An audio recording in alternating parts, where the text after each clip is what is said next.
Hi everyone, Dennis Foley from Acoustic Fields. Today we're going to continue our series on the energy movement, the wave and ray energy in a room, and how it impacts frequency response. So this is the second in our series. We're going to look at voice this time. We're going to look at 4 male and 1 female in an a cappella arrangement. It's Pentatonix, I think is the band, Canadian group. There's no processing in these numbers. This is real-time movement of the energy in a room. So people are saying, "Oh, you're averaging, you're doing." No, it's FFT. We're doing Fourier transform, and it's in real time, and we're looking at wave and ray energy. Let's keep it simple. Let's don't, get crazy here with all these explanations. Here's our room size, 11, 8, 13. The reason for that is that's the average room size we've looked at over 18 years in our room forms, and 25,000 entries, something like that. So our treatment, you can go back to the first video and look at that, see ACDA modules and the QDA13 modules, diffusion and absorption. Diffusion and absorption, those are the two technologies that we have at our disposal.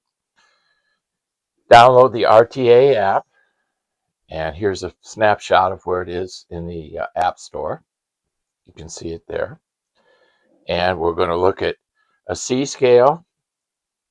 We're going to look at peak, holds, and then go to the FFT part of it so that we're all on the same page. And then you can run it in your room, compare it to what you see in the 3 pressure levels that we're showing you in our room, 75, 85, and 95. So it's all about pressure and reflection balance, okay? So that's what you want to look at. Look at how the energy moves in the room. Look at the balance between the energy. Break the energy down into 2 parts, below 100, 125, and above 125. And that's the difference between ray and wave energy. Pay particular attention to above 125. That's our foam technology. You can see here in the graphic how smooth the performance is.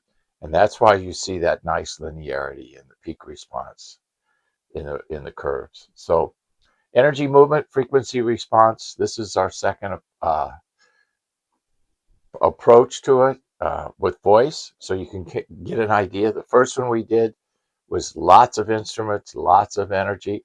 This is just voice. So we want to pay particular attention to everything above 80 cycles. Energy movement, frequency response number 2. Hope this helps. Thank you.